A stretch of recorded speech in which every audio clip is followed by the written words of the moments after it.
He was the son of a U.S. president. He became a U.S. president himself. But what made John Quincy Adams truly remarkable was not the fact that he entered the White House. It was what he did after he left it. While most former presidents chose retirement and a peaceful life, Adams returned to Congress and continued fighting for the principles he believed in.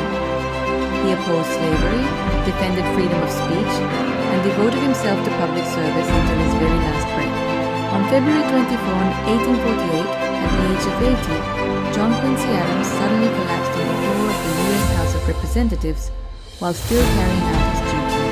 It was the ending of an extraordinary life, the life of a man who had devoted nearly his entire youth, adulthood, and old age to serving his country. This is the story of John Quincy Adams, one of the most dedicated statesmen in American history. If George Washington is remembered as the father of the United States, then John Quincy Adams stands as the embodiment of a lifetime of public service. He was the son of a president, an outstanding diplomat, the sixth president of the United States, and one of the most outspoken opponents of slavery in American history.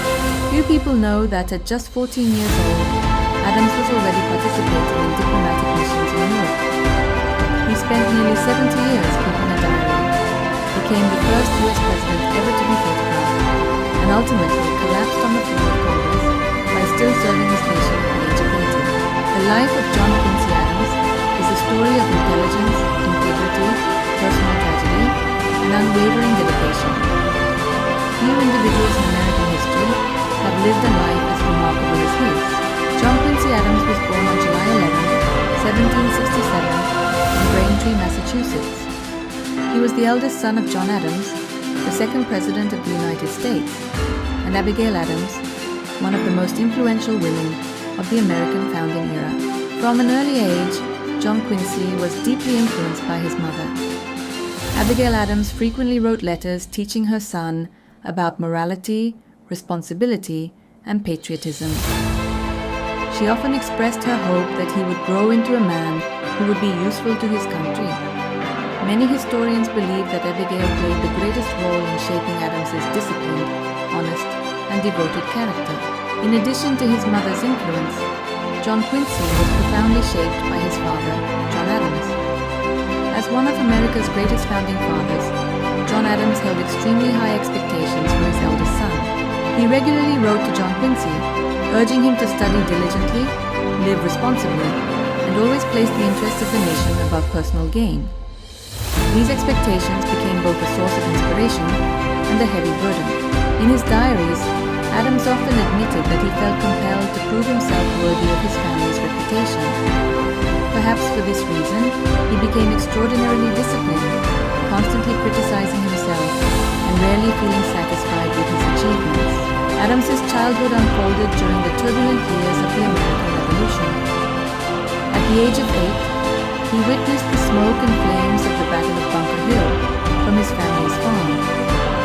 The experience planted within him a deep love for his country and a strong sense of duty toward the young republic. In 1779, at the age of 12, Adams accompanied his father to Europe on diplomatic assignments. Just 2 years later, at the age of 14, he was appointed secretary and interpreter for the American diplomatic mission to the Russian Empire. It was an extraordinary responsibility for someone so young.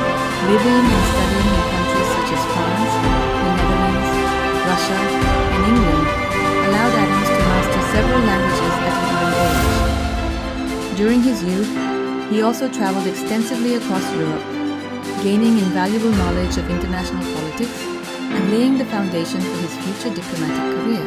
After returning to the United States, Adams attended Harvard College and graduated with distinction. He soon entered public service, where his talents were quickly recognized. In 1797, he married Louisa Catherine Johnson, the daughter of an American merchant living in London. Together they had 4 children, yet family life was not always happy. Long diplomatic assignments, political pressures, and personal tragedies left deep scars on Adams' life. The greatest of these tragedies came when his eldest son, George Washington Adams, struggled with alcoholism and died at the age of 28. The loss devastated Adams and haunted him for years. John Quincy Adams's career spanned more than half a century. He served as U.S. ambassador to the Netherlands, Prussia, Russia, and Great Britain. During the War of 1812, he was one of the key negotiators of the Treaty of Ghent, which brought the conflict between the United States and Britain to an end. From 1817 to 1825, Adams served as Secretary of State under President James Monroe. This period is widely regarded as the most successful phase of his career. He played a crucial role in shaping the Monroe Doctrine, one of the most influential foreign policy principles in American history. In 1824, John Quincy Adams entered one of the most controversial presidential elections in American history. No candidate received enough electoral votes to secure victory. Under the Constitution, the election had to be decided by the House of Representatives. Adams ultimately won and became the 6th President of the United States. However, supporters of Andrew Jackson immediately accused Adams and Henry Clay of making a corrupt bargain in exchange for political support. Although no evidence ever proved the accusation, it followed Adams throughout his presidency and significantly damaged his public support.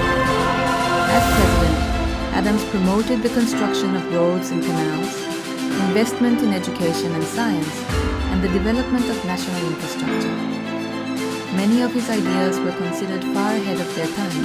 Unfortunately, most of these proposals were blocked by Congress. Even a billiard table that Adams purchased with his own money for use in the White House became a political controversy.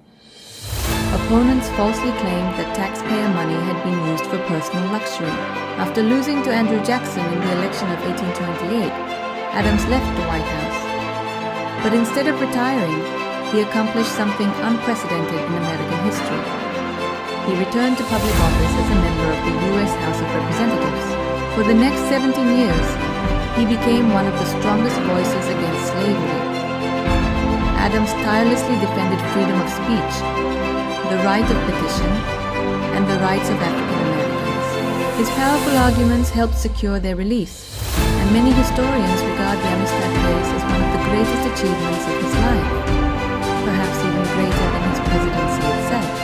Alongside his political career, Adams became famous for keeping a diary. From his teenage years until the final days of his life, he wrote almost every day. Those journals, spanning nearly 70 years, have become one of the most valuable historical records of early America. What made them especially remarkable was Adams' habit of harsh self-criticism. Even after major accomplishments, he often felt he had not done enough for his country. He was also known for rising early each morning to swim in the Potomac River, believing that swimming helped maintain both his physical health and mental clarity. In addition, Adams became the first president of the United States ever to be photographed. Although photography emerged after his presidency, several images of him survive to this day. In his later years, Adams' health gradually declined. Nevertheless, he continued serving in Congress with the same dedication that had defined his entire life. On February 24, 1848, while attending a session of the House of Representatives, John Quincy Adams suffered a stroke and collapsed on the chamber floor. The incident shocked the entire nation. According to those present, his final words were, "This is the last of earth. I am content." 2 days later, on February 23, 1848, John Quincy Adams died at the age of 80. His death was mourned throughout the United States. Many presidents are remembered for military victories, wars, or dramatic administrations. John Quincy Adams is remembered for something different: integrity. He may not have been the most successful president in American history, but many historians consider him one of the most devoted public servants the nation has ever known. From a young boy witnessing the American Revolution, to a diplomat traveling across Europe, to a Secretary of State, President, Congressman, and defender of freedom, John Quincy Adams never stopped working for the principles he believed in. Perhaps that is the greatest legacy he left behind. Not power, not fame, but an enduring example of responsibility, integrity, and lifelong service to his country.